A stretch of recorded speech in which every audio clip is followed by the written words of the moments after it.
good. So I'm going to be Yes. using this PBO drawing gum. It works really well, especially for these demos because it has really high contrast. I will say though that this particular product, when it gets old, it will stain your paper with a slight blue tint. So if you do choose to use this product, just make sure you don't keep it too long. Don't buy bunches of it when it goes on sale, thinking you're going to get a deal.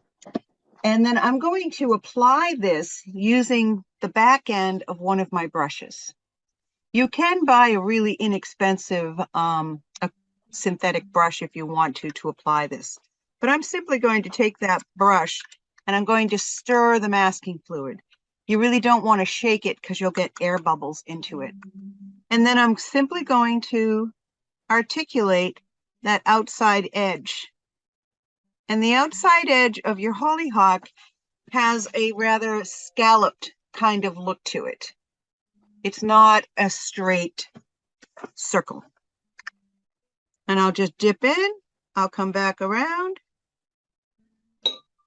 And as far as the inside, if I wanted a wider shape, I could hold my brush pronate over the top, and then I can use the side of the brush to kind of just push that around if I wanted a little bit of a wider barrier.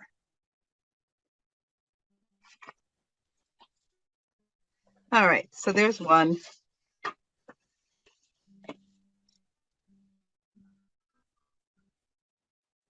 You'll want to notice that this one flower is tucked behind the fence.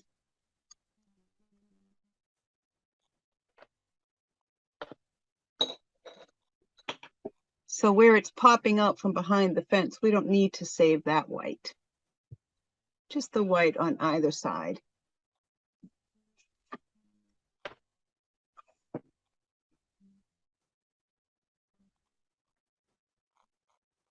Feel free to edit the shapes as you move along. I definitely do that. You'll notice the sketches that I work from are quite loose. That's kind of intentional. I like to paint very loosely. And if I make a sketch that's really detailed, I think that's going to cause me to probably paint more detailed, right?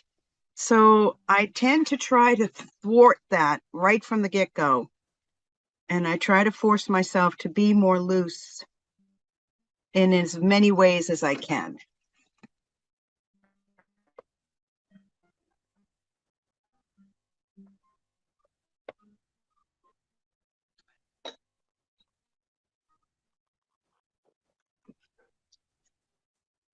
So my stuff I bought has a needle nose. Can you see it? Where Oh, am I? so cool. Hold on a second. I'll spotlight you so other people can see that. And it closes, and so that helps put the stuff on sometimes. But then I Yeah, use a brush to move it. yeah, that'd be really cool for like stamens and very fine lines. If you don't have something like that, there is, I don't think these guys have stamens in the middle. But if you did, if you were doing the type of flower that did have a center that had those kinds of stamens coming off, I have found that a coffee stirrer, a little plastic coffee stirrer, does that very well. And sometimes I'll even cut the end at an angle with a pair of scissors. And then you can come in and you can really make some beautiful fine lines with that type of a thing. If you wanted to do cat's whiskers or a little starburst in the center of a flower.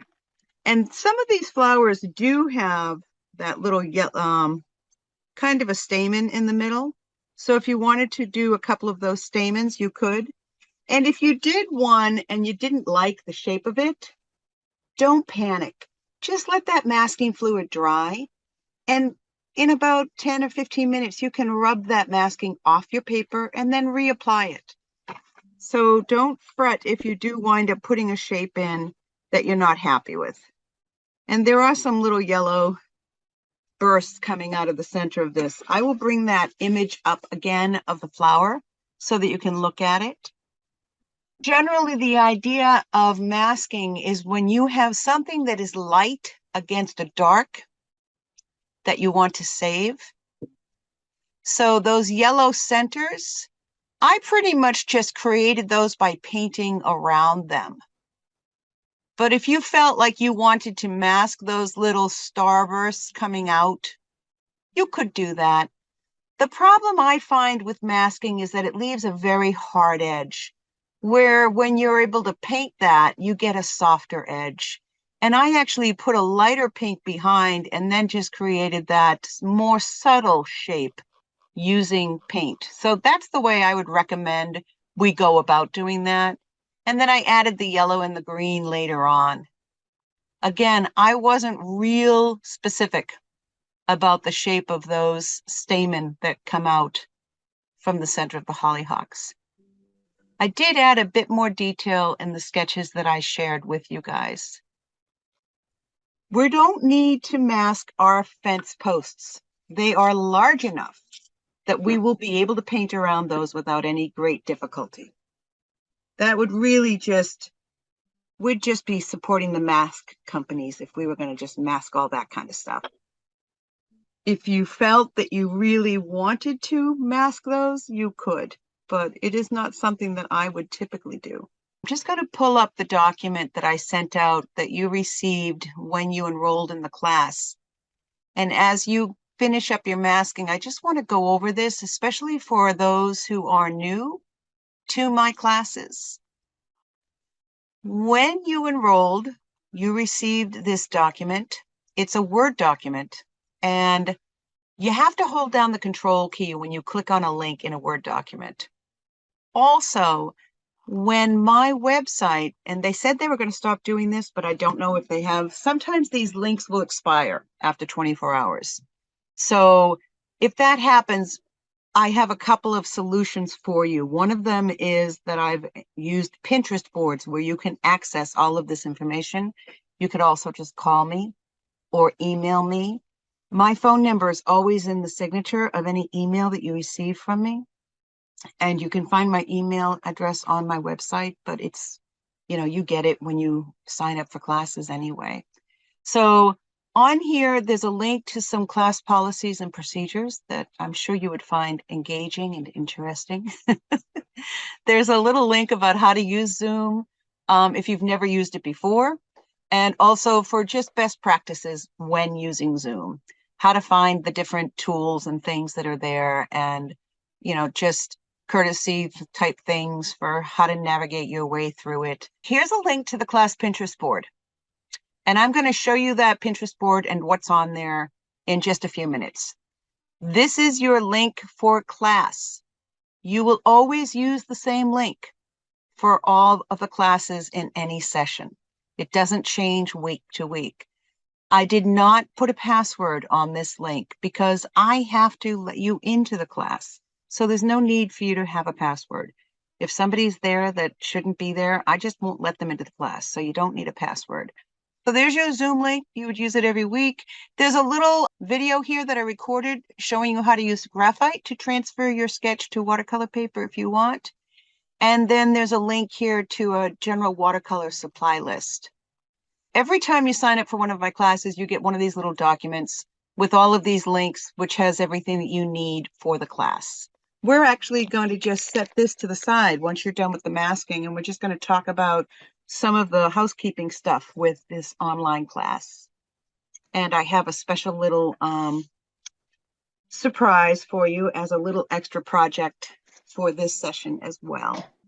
If you're brand new to my classes, you may not be aware that I had, during COVID, I started using Pinterest boards to store all of the assets that we would need for class. And I created these Pinterest boards as secret boards just for my students. And there is a Pinterest board for this class. And I invited all of you who enrolled into the class to be collaborators on that board. And what that does is it allows you to be able to add pins to the board. So when you're done with the painting, your work this week, you can take a picture of that painting, put it on the Pinterest board, and I can then download that image and I can give you a critique of your work. As you're working through your painting, I can help you along looking at your progress and help you to move forward. And it works really well most of the time. But not everybody uses Pinterest. Not everyone's interested in using Pinterest, and not everyone was able to access the Pinterest board. I think it's necessary for you to be following me to do that. So if you would like to access the Pinterest board, you just search on Pinterest for Sue Dion Art or at Sue Dion Art. And then you can start following me. It's not a bad thing because once you do that, you can access all of my boards. I have a lot of public boards, my own paintings. There are 219. I've got almost 800 abstract paintings up there that I love, 541 floral paintings, some really nice plein air paintings. There's even a board for art for foodies, cats in art. There's all kinds of fun stuff up there that you might enjoy poking around at. I do have a board up there that I reference in our board, which is about watercolor supplies. So there's all kinds of stuff up there that I think you might enjoy. But for this session, I decided not to make it a secret board. So if you go to my page, you do not need to follow me. It is public. You will find all of these pins. And there is even now, there should be a link to the Zoom link. I guess it just didn't go up there, but the Zoom link for class will be up there on this board. You'll find the sketches in 2 different sizes. There's 2 that will print out. If you do them together, you can do a full quarter sheet painting. If you click on this one, this is actually a link to a video that I did about the watercolor supplies that I use. So, and if you're interested in using the Pinterest board, I'll be emailing out a video that I did about how to create a Pinterest board and all of that stuff. You will also find on our board this little swatch. This is a little color palette that I did based on the colors that are in our painting. And I thought it might be fun for you to print that out and to create little color swatches. A lot of times my students are concerned that they don't have the colors that I'm using. So I really wanted to help you just learn that you can create a color very close to the color that I'm using, regardless of whether or not you have the exact color that I'm using or not. So that's a little exercise that if you'd like to this week, you could do that on your own. I will demonstrate for you during class how I would mix some of these colors. So that'll give you a little bit of a head start in that regard. So that's what the Pinterest board is all about. And you can just go to my Sue Dion Art. Obviously, I will not be posting our class recordings on there because this is now a public board. You can see some of these boards have a little lock sign on them. Those are all the boards that are secret, but this one is public. Also, because not everybody is able to use Pinterest, I have purchased a learning management software platform that I will be using in the future. I'm in the process of trying to figure it out, but in the future, you'll be able to access all this stuff much more easily. So I just wanted to kind of bring you all up to speed on that. And now we'll get back to our paintings. While we let that masking dry, I have this small little scrap of paper, and I have this little a printout that I did. I squirted it with water, so some of the color got faded. But I'm just going to show you a little bit how I would go about doing this. But before I do that, I'm going to very quickly just go over my setup, how I work, and what I'm using. I have my brushes and everything to the right. I'm right-handed. If you're right-handed, you want to keep your palette, your paper, your brushes, everything to the right and your paper to the left. Opposite if you're left-hand dominant. The reason for this is you don't want to be crossing over your painting all the time when you're going to grab your water, because it's very likely something's going to drip off your brush onto your painting. So you always want to get in the habit of keeping things to the right. The other thing I wanted to point out, a couple of things, is the brush tub that I use has 2 sides. I'm almost always able to keep some very nice clean water. So I go from here and I tend to clean my brush in this side and pick up water on that side. It does seem like a lot to think about. And I honestly thought that was just too much trouble for years. I didn't bother. But I did find over time that I was able to kind of without even really thinking about it, I kind of found that I was able to maintain that clean water, and I have appreciated having that. You'll notice they have these wonderful little holders for your brushes, right? Don't fall into that. When you're working, you do not want your brush full of water sitting upright, because the water is going to travel down into that ferrule and it will break up the glue. For the same reason, you don't want to have your brushes resting in this tub of water as you're working. This is just a really awful habit to get into, because if you're working and you get distracted or called away, and especially, if you're only in that office once a week or so, that can be really damaging to your brushes. Try not to set your brushes in that holder. When you've washed your brushes after a session of painting, you want to take them to the sink and you want to use a nice mild soap, get all the paint out of them. That Master's brush cleaner is really nice to use afterwards because it's also a conditioner. And then you want to set your brushes at a slight angle. And then you just want to set your brushes that way to dry. Under my water tub, I have an old hand towel. And after I've cleaned my brush, I can quickly swipe it across that hand towel. It takes most of that extra water out of my brush. It's also, if I have a white, which I often have a white hand towel here, I can see that the brush is indeed clean. Sometimes I can't tell you how often there's just some red paint left in that brush. Red seems to be very pervasive. So that's just a little bit about the process and my setup. I tend to keep my palette always in the same orientation. When I've squeezed my paints into my palette, they go in the order of the rainbow. So my reds, my orange, yellow, green, blue, violet, and I keep my grays and browns here on the ends. And that really helps too for building up a little bit of muscle memory for where my colors are. I can paint a bit more intuitively because I tend to just know where I'm reaching to find a color. I don't have to stop and think about something else. So I've got my little color swatch here, and I really wanted to kind of make sure that I had colors that represented a pretty good range of value. So what you want to do is start wherever you'd like. I'll do these two greens for you just to show you how I might go about making this happen. This is a very yellow green. Yellow is your weakest color. So if I were going to mix this color, I would definitely start with my yellow, and then I would pick up a little bit of green and maybe just put a little swatch there and see which way I need to go. Maybe I would switch off to my Viridian green. So I started with my sap green, and then I'll pick up my Viridian. And I feel like my Viridian green is maybe just a little bit too blue. I know that sap green has a little more yellow in it. I probably would go with my sap green. But you could even go with a blue and just use so little of it. You really don't have to have any specific colors. You can just keep mixing until you find that you've got a color that's pretty close to that swatch.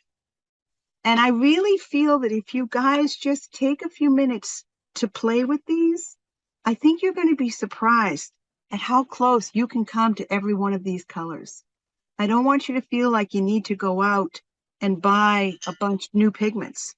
Here, for this dark, dark green, I'd be tempted maybe to just go with, if I had a Prussian blue, I might start with that. Or I could just jump into my ultramarine and then grab a little bit of the sap green or the Viridian and move back that way.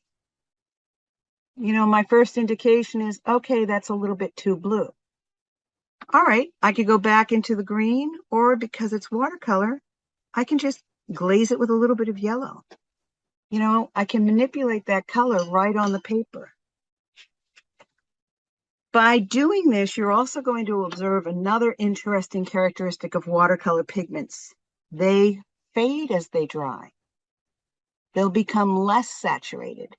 Acrylic does the opposite. They get darker as they dry. It's really hard to match value when you're working with acrylic paint. I can't tell you how many times the gallery has said to me, these are too dark. Well, they weren't before. You know, a lot of it has to do with the light that's in the room, but a lot of it also has to do with the fact that some pigments lighten as they dry and some darken. So here with this little orangey color, I've just gone ahead and grabbed one of my pinky reds and I'm just putting it right down beside it. And I'm just looking at those pure side by side and then making a decision. Which way do I need to go? I think it needs to be warmer. I don't care what the name of this color is. All I care about is the temperature. Do I need to make this warmer or cooler to make it look more like that?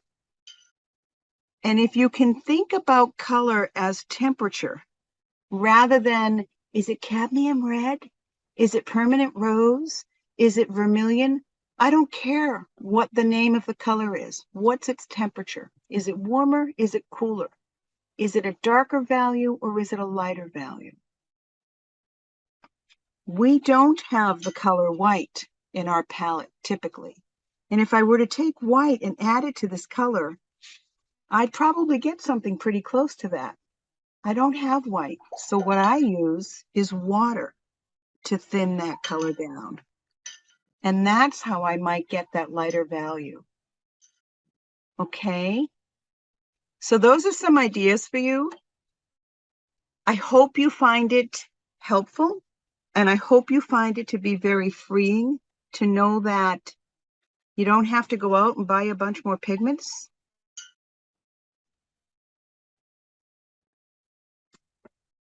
So that's up on the Pinterest board. I am creating an email.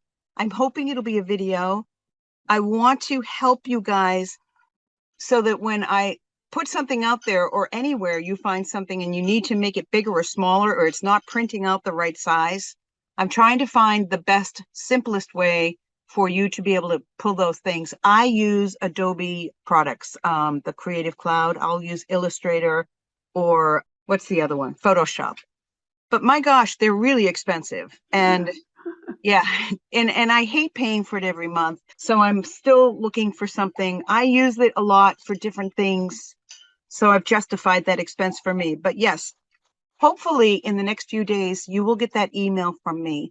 So when you print something out and it's not the right size, you have the opportunity to know how to adjust that so that you can print it again and get it to be the size you want it to be. Look for that in your inbox sometime in the next few days. Okay, back to our painting. One of the first things you want to do is lighten your pencil lines.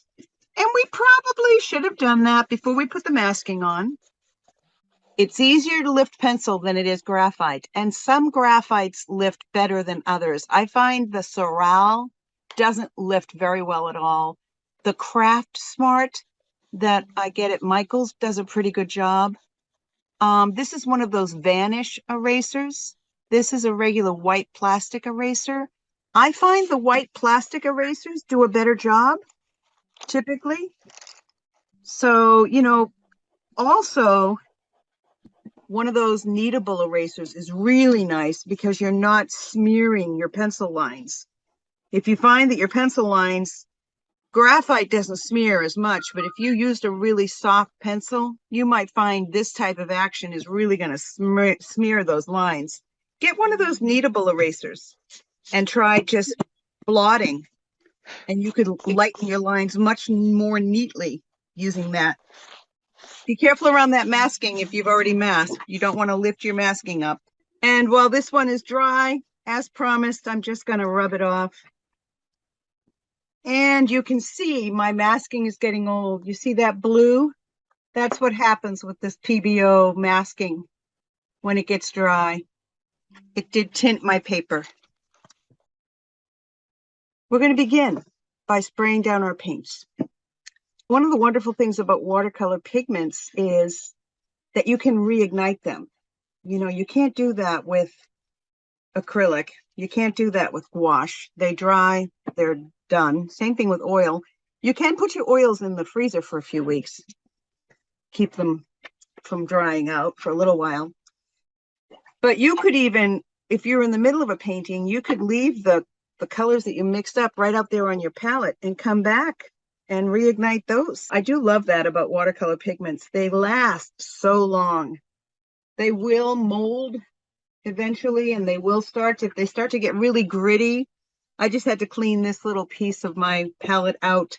Haven't decided what color to stick in there yet. And when they get gritty like that, it's too late. You got to let them go.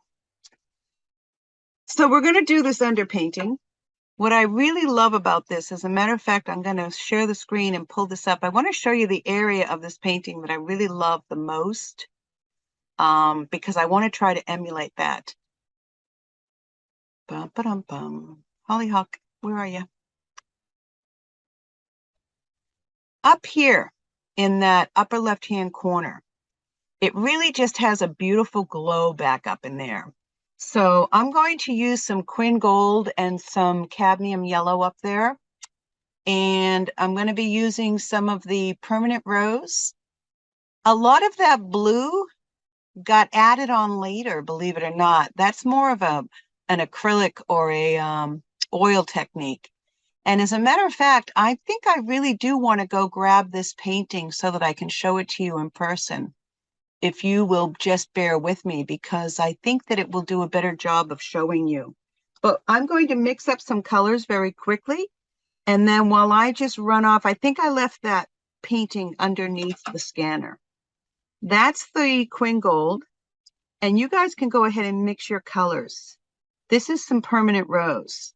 I want you to see how thin I'm making these. I'm putting quite a bit of water into those. These are going to be an underpainting. They're going to be very, very thin. And for my blue, I'm going to use manganese blue. If you don't have manganese, you could use a little bit of cerulean or a little bit of some Prussian. Cerulean can be a little opaque and somewhat granular, but if you'll notice, we almost have our primary colors there, a yellow, a red, and a blue. And go ahead and mix those up. You need a fairly good amount, but you want to keep them nice and thin. And there we have it. Up in here, I just love this little passage of glow back in this area. There's quite a bit of yellow and pink up in there as well. Most of this blue I put in later. You'll notice, if you can see it up close, there's quite a bit of color on these fence posts. So we're going to paint right over those. The only pure white is on the very edges of these flowers.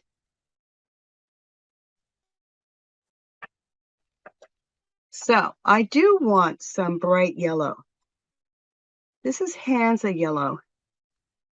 I'm going to use some of that. I'm going to thin it down.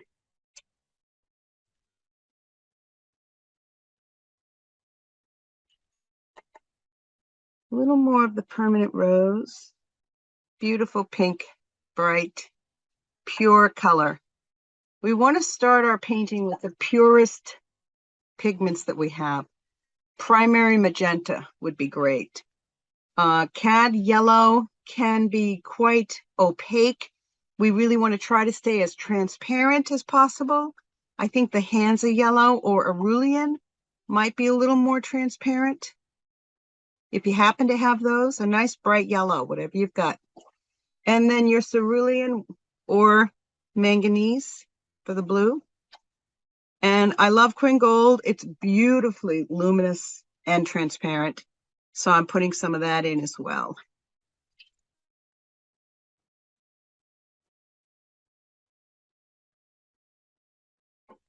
And we will be painting wet into wet. So we're going to wet the entire paper.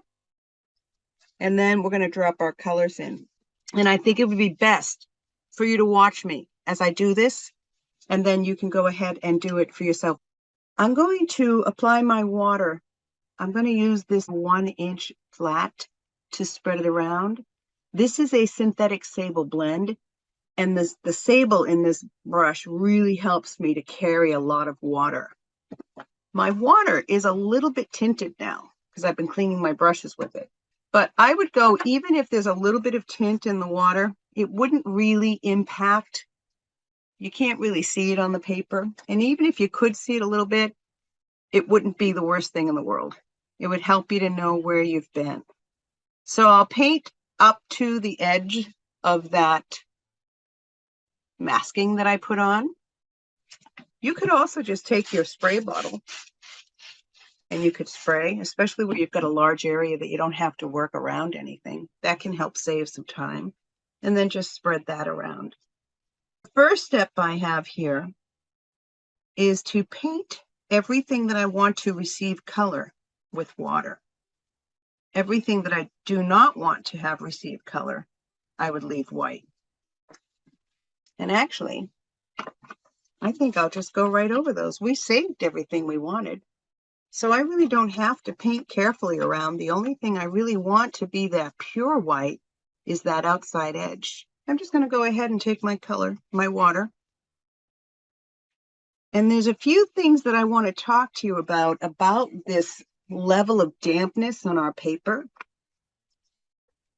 So bear with me as I make my decisions. That's another good thing about my completing the demo before I have you start, because quite often as I'm in the process of doing this, I remember, oh, right, I should probably tell you that too.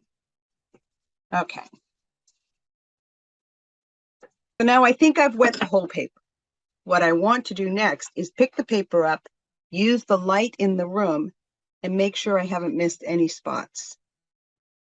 As I'm doing this, I'm also assessing how wet is the paper. I don't want water running off the paper in puddles.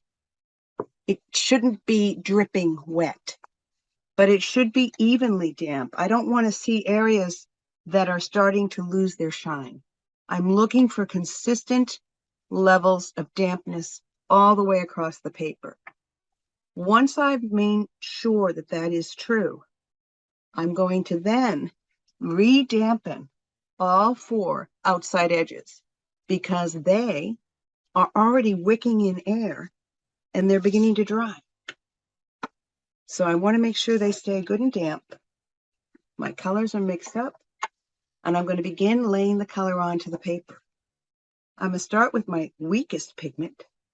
I know I want that yellow glow up in that sky. Some into the center of those flowers. And the rest of it is just pretty random. I'm really going to focus on just the yellow and the pink.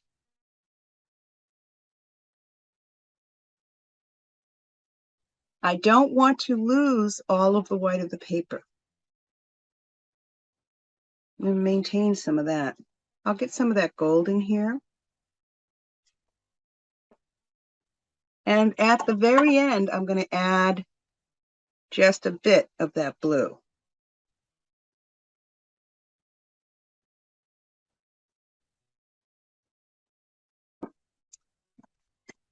You can see how much color I've got,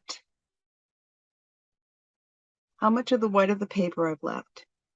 Now I'm going to tip the paper and let those colors run. Now, because I've got masking, that's going to create little walls. So I want to use my finger to encourage the colors to move beyond that masking. Don't rest your paper on the table or you'll lose all the water. Once you get a bead on one end, you're going to turn the paper the other way. Now, if you haven't taped your paper down to a substrate, you're going to get little fingerprints here on the edges. And that's really okay because your painting is going to go under a mat. If you see a spot where the color's not moving, you can take your finger at this point and move it. I'm seeing an area here where I don't have any pink. So I can take my brush and throw a little more pink in there while my paper's still wet.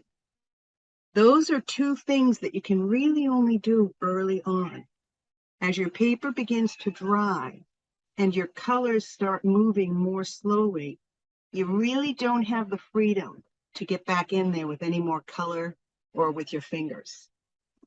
Those two things you can do early on, but you really don't want to be doing that once your colors start slowing down.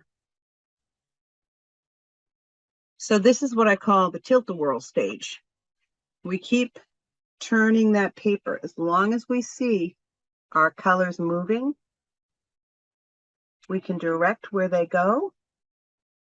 We're using gravity. Look at that beautiful glow. And then I'll turn it in the opposite direction.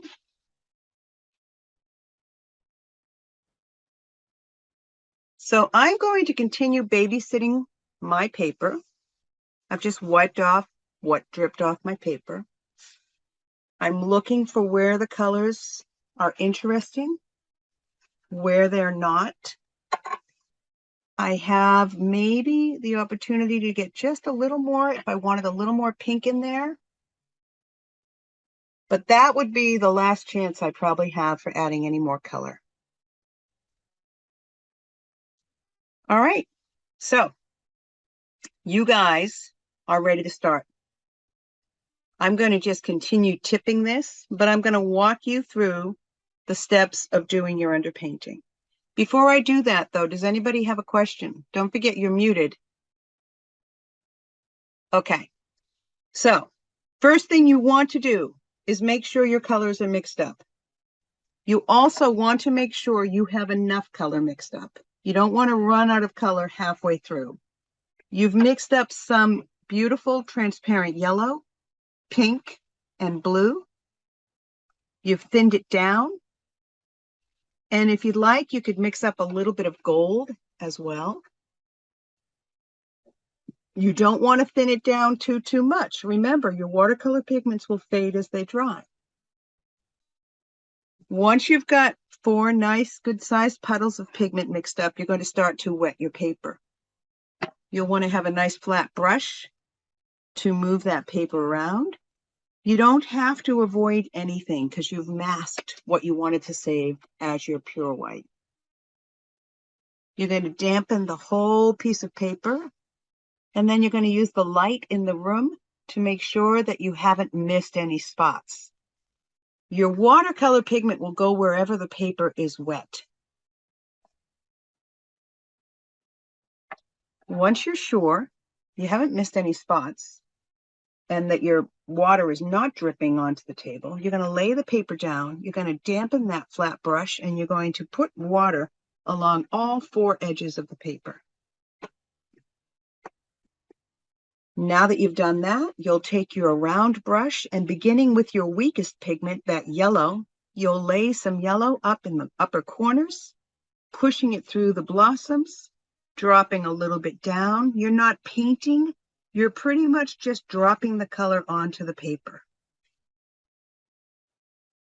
You'll then clean the brush, dry it off, pick up a little bit of the pink, put that onto your paper. Don't cover up all the white. Leave some of the white of the paper. Once you're finished with the pink, you can add some blue. It doesn't need a lot. Still maintaining some of the white of the paper. You want the colors to have room to mingle and move. And at the very end, you can add just a little bit of the gold.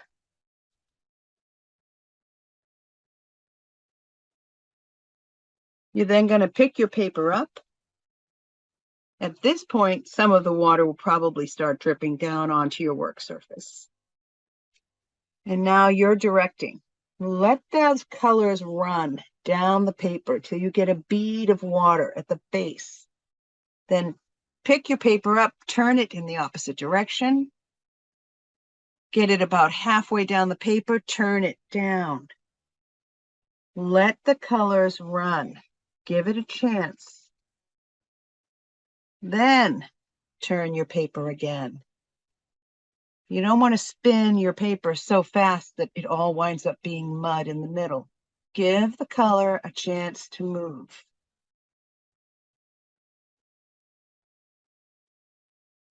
Let any extra colors run off onto your work surface. And look for areas where you might need a little more color. If you need a little more pink or a little more yellow, this is the time when you can take your brush and swoop a little bit up and fling it onto your paper. You can set the paper down if you want and just drop a little more color in there. You can only do that while your paper's still nice and wet. Once it starts to get dry and things stop moving around, you really don't have that option. Watch out for any color that's getting trapped in those little circles of masking that we put in there. You can push that with your finger if you need to. If you missed an area that was dry, you can push some water into that dry spot. Keep turning that paper. Keep pushing those colors around.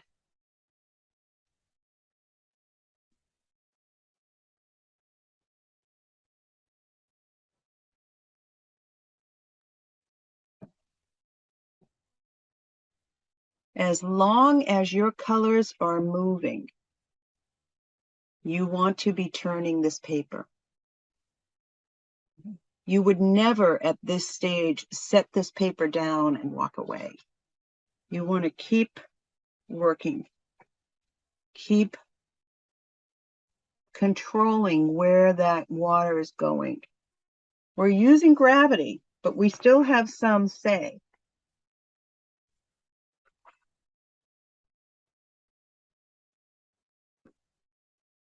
You can see now that my colors have stopped moving, but I have beautiful soft edges, and that's what a wet into wet technique gives us. And that's what gives watercolor its sense of luminosity, is that soft, beautiful transition between colors. Something here at the top of my paper had gotten, I don't know, something happened to it while it was kicking around my studio. It's accepting the color differently up there.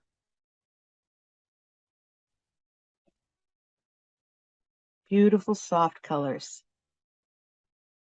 And the transparency of these colors is also very important. That's what allows the light to go through the color to the white of the paper and bounce back out. That's what makes watercolor glow. And if we paint with too heavy a hand, we lose that. So we always want to keep our colors as thin and as light as we can for as long as we can. Keep turning that paper as long as you see, and honestly, you have to hold those positions longer because as your paper dries, your colors move more slowly. I saw just a little bit of bead of water up against that edge, so I'm turning it to come back.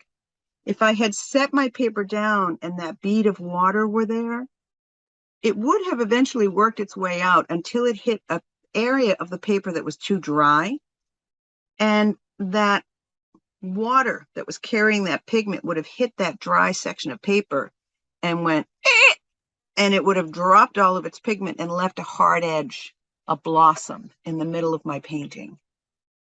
And that's what we're trying to avoid. That's why we're babysitting this paper. I do not want you to pull out a blow dryer. We're going to throw some background colors into this while the paper is still damp. And what that's going to do by painting on some damp paper, it's going to give us softer edges. Not as soft as these, but edges that will be softer, that will look like they're diffused and give us a sense of depth because they will appear to be in the background. So we're going to set our paper down as soon as there's something on my paper, as soon as it's stopped moving.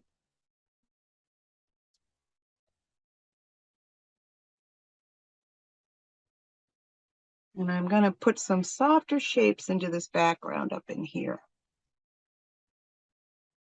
Okay, here we go. One of the most challenging things about watercolor painting that my students are constantly like, how much water? How much water on the brush? How much pigment? How wet should the paper be? And it is just so hard to describe that. Shiny. It's a little shiny. And it's a little bit too shiny here. We're looking for the paper to be just about losing its shine. And I'm going to go ahead and demonstrate on my paper this difference because I can see two areas. I want to put in the suggestion of some blossoms that are in the background here. So warm colors come forward, cool colors recede. I'm going to make this green, which is sap green, cooler by adding some blue to it. It's going to be further back. As things move away from us, they lose contrast, they become cooler, they become less detailed. Now, over here, oh, by the way, I'm also going to put some blossoms back there. This is alizarin crimson, which is a pretty pinkish kind of red. This is my permanent rose, a very bright, so my alizarin crimson's a little bit duller. So I'm going to do that for the pink rather than that permanent rose. You see where I'm going here in my head? I want them to be less strong, so I'm adding more water, so they'll be lighter. Over here, closer to the edge, my paper is starting to dry. I'm getting a pretty decent softness in there, though. That's kind of what I'm looking for. I would, however, like it to be maybe a little more lost and found. I don't want to draw too much attention to this. I just want to suggest that maybe this plant continues beyond. You can see here how it got very stiff, very structured. Paper was drier there. Here, paper was wetter. See how it got softened out? Over here, look how wet that paper is. Look what's happening to my stroke. Same brush, same load of paint, wetter paper.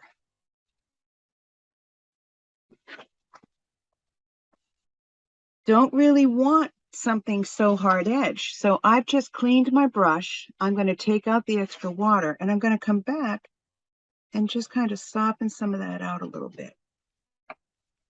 Now you want to be careful because you're adding water to an area that's wet. You don't want to get too carried away with this. I'm going to take a little bit of this pink. I'm going to put a little bit of a flower over there. And then with a damp brush, I softened that color out.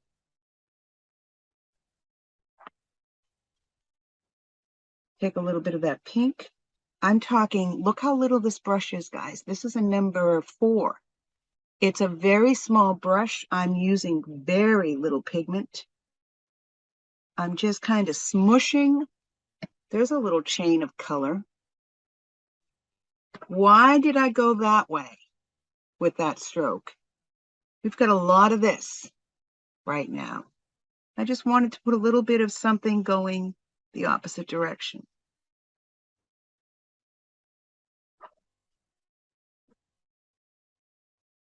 A little bit of this. You know, they have those little seed pods on the head. Touch up against something you've already got. Don't paint in little islands. And again, keep it very soft. Keep it very light. And if you get too strong, have that paper towel handy to come back in and blot.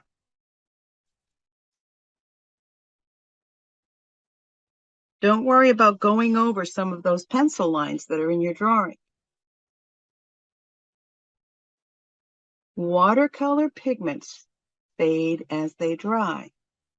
The amount that they fade is directly proportional to how much water you had on your brush, on the paper, how much water was present when you put the color down. Do you see how I just added some pink blobs to that green? What happened to those pink blobs as they went up the stem? They scattered along the edges, along the side, and they became smaller. What else about them? Some are hard edge, some are soft edge. There's a variety in them. They're not static. They're softening because they're on damp paper. And if they don't soften, I'm going to either come back with my paper towel and soften them myself, or I'm going to come back with a barely damp brush. I'm not going to come in here with a bunch of water. I'll just be creating a bunch of blossoms. But I'm going to come back and manipulate them a little bit. If you feel brave, take a brush and just splatter some light color on there. I took my brush. There's lots of water in here. I'm just splattering. What if it looks terrible? Oh no, that's okay. Take your paper towel and blot. Smush. Not too much, guys. Just a little bit to make it interesting. Don't forget, back down here, there'll be some flowers and some greenery too. Oh, that's my fence. No big deal.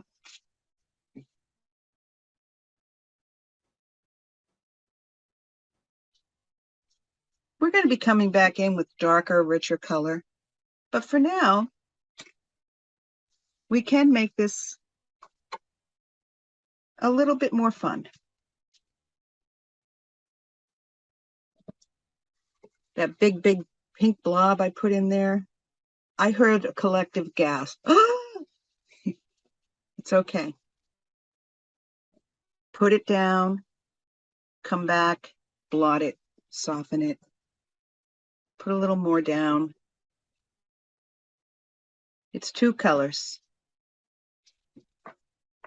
Take your brush, splatter. Don't worry about, you can even do some on the inside of your flowers. You don't want them to be these big static things. It's a loose painting. If you want it to be a loose painting, get started now. I don't know where I got purple from, but there's some purple in here. I'm just blotting it off, probably on my hand. We'll deal with whatever happens. And people will look back and go, oh, that was so creative. Well, how did she think of that? Well, she didn't. She was just playing. She was trying to be brave. Sometimes it works. If you keep it thin and you're working on damp paper and you come back and blot and soften, it's all about layering. Some of this we'll save. Some of this we won't. When you get to the point where things are just starting to get too dry, then stop. I'm going to pick up a little bit of Quinn Gold and I'm going to splatter some of that in there. With more water, I get bigger splotches.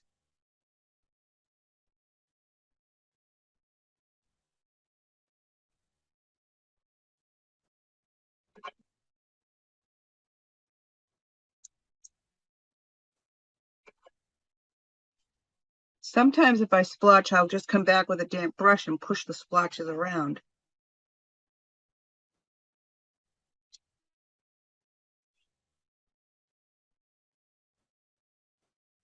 And don't go too far. Less is almost always more. You can always come back and add.